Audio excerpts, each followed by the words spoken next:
ಶ್ರೀ ಗುರುಭ್ಯೋ ನಮಃ. ಭವಿಷ್ಯ ಮಹಾಗಣಪತಯೇ ನಮೋ ನಮಃ. ನಮಸ್ಕಾರ. ನಾನು ಡಾಕ್ಟರ್ ವಿಶ್ವನಾಥ್ ಭಾಗವತ್, ಜ್ಯೋತಿಷಿ ಮತ್ತು ವಾಸ್ತುತಜ್ಞ.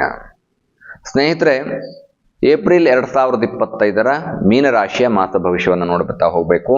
ಅದಕ್ಕೂ ಮೊದಲು ತಮ್ಮೆಲ್ಲರಿಗೂ ಕೂಡ ಯುಗಾದಿ ಹಬ್ಬ, ವಸಂತ ನವರಾತ್ರಿ, ಶ್ರೀರಾಮನವಮಿ ಹಬ್ಬದ ಹಾರ್ದಿಕ ಶುಭಾಶಯಗಳನ್ನ ಕೋರ್ತಾ ಮೀನರಾಶಿಯ ಗ್ರಹಸ್ಥಿತಿಗಳನ್ನ ನೋಡ್ತಾ ಹೋಗೋಣ. ರವಿ 1ನೇ ಮನೆಯಿಂದ 2ನೇ ಮನೆಗೆ, ಬುಧ ಶುಕ್ರ ಶನಿ ರಾಹು 1ನೇ ಮನೆಯಲ್ಲಿ, ಗುರು ತೃತೀಯದಲ್ಲಿ, ಕುಜ ಪಂಚಮದಲ್ಲಿ ಹಾಗೂ ಕೇತು ಸಪ್ತಮದಲ್ಲಿ. ಈ ಗ್ರಹಸ್ಥಿತಿಗಳ ಆಧಾರದ ಮೇಲೆ ಮೀನರಾಶಿ ಶನಿ ಪರಮಾತ್ಮನ ಎಂಟ್ರಿ ಕೂಡ ಆಗಿದೆ. 7.5 ಜನ್ಮಸ್ಥ ಶನಿ ಆಗಿದೆ. 7.5 ಹಾಗೆ ಇರುತ್ತೆ. ಮತ್ತು ಜನ್ಮಸ್ಥ ಶನಿ ಅಂದ್ರೆ ನಿಮ್ಮ ರಾಶಿಗೆ ಶನಿ ಪರಮಾತ್ಮನ ಪ್ರವೇಶ ಕೂಡ ಆಗಿದೆ. ಹಾಗಾಗಿ ಗ್ರಹಸ್ಥಿತಿಗಳು ಏನೇನು ಉಂಟಾಗುತ್ತೆ ಅನ್ನುವಂಥ ಜನ್ಮಸ್ಥ ರವಿ ನಿಮಗೆ ಸ್ವಲ್ಪ ತೊಂದರೆಯನ್ನು ಕೊಡುವಂತಹ ಸಾಧ್ಯತೆಗಳಿರುತ್ತೆ. ಆರೋಗ್ಯದಲ್ಲಿ ವೇರಿಯೇಷನ್ ಉಂಟಾಗಬಹುದು. ಆರೋಗ್ಯದ ಕಡೆಗೆ ಅತಿ ಹೆಚ್ಚು ಗಮನವನ್ನು ಹರಿಸಬೇಕು.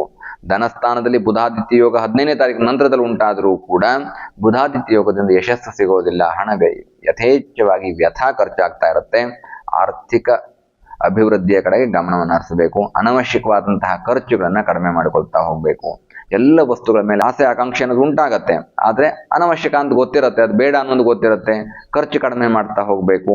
ಎಷ್ಟು ಸೇವ್ ಮಾಡ್ತಾ ಹೋಗ್ತಿರೋ ಅಷ್ಟು ನಿಮಗೆ ಈ ತಿಂಗಳು ಒಳ್ಳೆಯದಾಗ್ತಾ ಹೋಗುತ್ತೆ. ಶುಕ್ರ ಹಣವನ್ನ ಕೊಡ್ತಾನೆ, ಆದ್ರೆ ಹಣ ಖರ್ಚಾಗ್ತಾ ಹೋಗುವಂತಹ ಸಾಧ್ಯತೆಗಳು ಹೆಚ್ಚಿರುತ್ತೆ. ಶನಿ ರಾಹು 1ನೇ ಮನೆಯಲ್ಲಿ, ಆರೋಗ್ಯದ ಕಡೆ ಗಮನ ಹರಿಸಬೇಕು. ಉದ್ಯೋಗ ಕ್ಷೇತ್ರದಲ್ಲಿ ಅನವಶ್ಯಕವಾದಂತಹ ತೊಂದರೆಗಳು ಬರುವಂತಹ ಸಾಧ್ಯತೆಗಳಿರುತ್ತೆ. ಆಡಿರ್ತಕ್ಕಂತಹ ಮಾತುಗಳು, ತೆಗೆದುಕೊಳ್ತಕ್ಕಂತಹ ತೀರ್ಮಾನ ಮೇಲಧಿಕಾರಿಗಳಿಗೆ ಸ್ಯಾಟಿಸ್ಫೈ ಆಗದೆ ಇರುವಂತಹ ಸಾಧ್ಯತೆಗಳಿರುತ್ತೆ.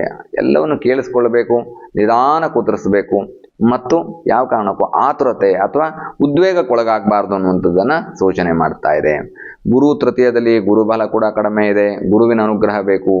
ಗುರುಬಲ ಇಲ್ಲ ಅಂದ್ರೆ ಮನುಷ್ಯನಿಗೆ ಸಕ್ಸಸ್ ಸಿಗೋದಿಲ್ಲ. ಏನೇ ಪ್ರಯತ್ನವನ್ನ ಪಡಿ, ಕಷ್ಟಪಡಿ, ಆದರೂ ಕೂಡ ಕೆಲಸದಲ್ಲಿ ರಿಸಲ್ಟ್ ಅನ್ನುವಂಥದ್ದು ಸಿಗೋದಿಲ್ಲ. ಕಷ್ಟಪಡ್ತೀರಾ ಅಷ್ಟೇನೇನೆ. ಹಾಗಾಗಿ ನೋಡಿ, ಇದನ್ನೆಲ್ಲ ಹೊರಗೆ ಬರಬೇಕು ಅಂತಂದ್ರೆ ದೈವಾನುಗ್ರಹ ಬೇಕು, ಗುರುಬಲ ಬೇಕು, ಯಶಸ್ಸು ಸಿಗಬೇಕು. ಪ್ರತಿ ಗುರುವಾರ ಗುರುಮಂದಿರವನ್ನ ದರ್ಶನ ಮಾಡ್ಕೊಳ್ಳಿ, ಒಳ್ಳೇದಾಗತ್ತೆ, ಯಶಸ್ಸಾಗತ್ತೆ. ಯಾಕೆಂತಂದ್ರೆ ಜೀವನ ಕಳ್ಕೊಂಬಿಡಕ್ಕಾಗತ್ತಾ? ಈಗ ಒಂದು ತಿಂಗಳು ನಮ್ಮ ಗ್ರಹಸ್ಥಿತಿ ಚೆನ್ನಾಗಿಲ್ಲ ಅಂತ ತಕ್ಷಣ ಜೀವನ ಕಳ್ಕೊಂಬಿಡಕ್ಕಾಗತ್ತಾ? ಆಗಲ್ಲ. ನಾವು ಜೀವನದಲ್ಲಿ ಸೋತಿರಬಹುದು, ಆದ್ರೆ ಸತ್ತಿಲ್ಲ. ಅದರ ಅರ್ಥ ನಾವು ಆಗಲ್ಲ ಅಂತ ಕೈಕೊಟ್ಟು ಕೂತ್ಕೊಳ್ಬಾರ್ದು. ಪ್ರಯತ್ನವನ್ನ ಪಡ್ತಾ ಇರಬೇಕು. ಬಿಕಾಸ್ ನಾವು ಕಲಿತಾ ಇದ್ದೀವಿ ಇನ್ನೂ. ಹಾಗಾಗಿ ತೃತೀಯದಲ್ಲಿರ್ತಕ್ಕಂತಹ ಗುರು ಬಲವನ್ನು ಕಡಿಮೆ ಮಾಡ್ತಾ ಹೋಗ್ತಾನೆ. ಆದ್ದರಿಂದ ಸ್ವಲ್ಪ ಗುರುಬಲದ ಬಗ್ಗೆ ಗಮನ ಹರಿಸಿ. ಪ್ರತಿ ಗುರುವಾರ ಗುರುಮಂದಿರವನ್ನ ದರ್ಶನ ಮಾಡೋದನ್ನ ಮರಿಬೇಡಿ. ಪಂಚಮಾರಿಷ್ಟ ಕುಜ ಭೂಮಿ ಯೋಗದಲ್ಲಿ ಸ್ವಲ್ಪ ಹಿನ್ನಡೆ ಆಗ್ತಕ್ಕಂಥದ್ದು, ಭೂಮಿ ವ್ಯವಹಾರದಲ್ಲಿ ಸ್ವಲ್ಪ ತೊಂದರೆಗಳನ್ನ ಅನುಭವಿಸ್ತಕ್ಕಂತಹ ಸಾಧ್ಯತೆಗಳು ಬರಬಹುದು. ಪರಿಹಾರವನ್ನ ಹೇಳ್ತಾ ಹೋಗ್ತೇನೆ. ವಿಶೇಷವಾದಂತಹ ಪರಿಹಾರ ಮಂತ್ರಗಳು ಹೇಳ್ಕೊಳ್ಳಿ, ಒಳ್ಳೆಯದಾಗತ್ತೆ. ಸಪ್ತಮದಲ್ಲಿ ಕೇತು, ವಿವಾಹಾದಿ ಮಂಗಳ ಕಾರ್ಯಗಳಿಗೆ ಕೂಡ ಅಷ್ಟು ಯಶಸ್ಸಲ್ಲ. ವೈವಾಹಿಕ ಜೀವನದಲ್ಲಿ ವೇರಿಯೇಷನ್ ಆಗ್ಬೋದು, ಏರುಪೇರಾಗ್ಬೋದು. ಪರಸ್ಪರವಾಗಿ ಭಿನ್ನಾಭಿಪ್ರಾಯಗಳು ಬರ್ತಾ ಹೋಗುವಂತಹ ಸಾಧ್ಯತೆಗಳಿರುತ್ತೆ.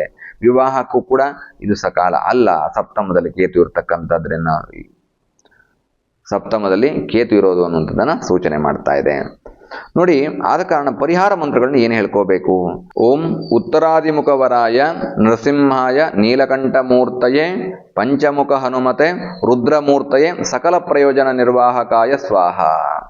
ಬಹಳ ವಿಶೇಷವಾದಂತಹ ಮಂತ್ರ. ಓಂ ಉತ್ತರಾದಿಮುಖವರಾಯ ನೃಸಿಂಹಾಯ ನೀಲಕಂಠಮೂರ್ತಯೇ ಪಂಚಮುಖ ಹನುಮತೆ ರುದ್ರಮೂರ್ತಯೇ ಸಕಲ ಪ್ರಯೋಜನ ನಿರ್ವಾಹಕಾಯ ಸ್ವಾಹ. ಈ ಮಂತ್ರವನ್ನು ಹೇಳ್ಕೊಳ್ಳಿ. ಮೀನರಾಶಿಯವರು ಯಾವುದೇ ರೀತಿಯಾದಂತಹ ಕಷ್ಟಗಳಿದ್ರು ದೂರ ಮಾಡ್ಕೊಳ್ಳಿ ಅನ್ನುವಂತಹ ಮಾತನ್ನು ಹೇಳ್ತಾ ಸಂಕ್ಷಿಪ್ತವಾಗಿರ್ತಕ್ಕಂತಹ ಭವಿಷ್ಯವನ್ನ ತಿಳಿಸಿದ್ದೇವೆ. ಕಾರಣ ನಿಮಗೂ ಆಸಕ್ತಿಗಳು ಕಡಿಮೆ ಆಗ್ಬಿಡುತ್ತೆ, ಸಮಯ ಇರೋದಿಲ್ಲ. ಹಾಗಾಗಿ ಏನು ಮೂಲವಾಗಿ ಏನೇನು ನಡೆಯುತ್ತೆ, ಏನು ಪರಿಹಾರಗಳನ್ನ ಮಾಡ್ಕೊಳ್ಬೇಕು ಅನ್ನುವಂಥದ್ದನ್ನ ತಮ್ಗೆಲ್ರಿಗೂ ತಿಳಿಸಿದ್ದೇವೆ. ಬಹುಶಃ ನಿಮ್ಗೆಲ್ರಿಗೂ ಸಂತೋಷವಾಗತ್ತೆ, ಇಷ್ಟವಾಗತ್ತೆ ಅಂತ ನಾನು ಭಾವಿಸ್ತೇನೆ. ಹಾಗಾಗಿ ಈ ಮಂತ್ರಗಳನ್ನ ಹೇಳ್ಕೊಳ್ಳಿ, ನಿಮ್ಮ ಕಷ್ಟಗಳನ್ನ ದೂರ ಮಾಡ್ಕೊಳ್ಳಿ ಅನ್ನುವಂತಹ ಮಾತನ್ನ ಹೇಳ್ತಾ ಮತ್ತೊಮ್ಮೆ ಮಗದೊಮ್ಮೆ ಮೀನರಾಶಿಯವರಿಗೆ ಯುಗಾದಿ ಹಬ್ಬದ ಹಾರ್ದಿಕ ಶುಭಾಶಯಗಳನ್ನ ಕೋರ್ತಾ ಮೀನರಾಶಿ ಏಪ್ರಿಲ್ 2025 ಮಾಸ ಭವಿಷ್ಯವನ್ನ ಮುಗಿಸ್ತಾ ಇದ್ದೇನೆ. ಸ್ನೇಹಿತರೆ, ಶುಭವಾಗಲಿ. ಶುಭಂ ಭೂಯಾತ್. ಲೋಕಾಹ ಸಮಸ್ತ ಸುಖಿನೋ ಭವಂತು. ಸಮಸ್ತ ಸನ್ಮಂಗಲಾನಿ ಭವಂತು.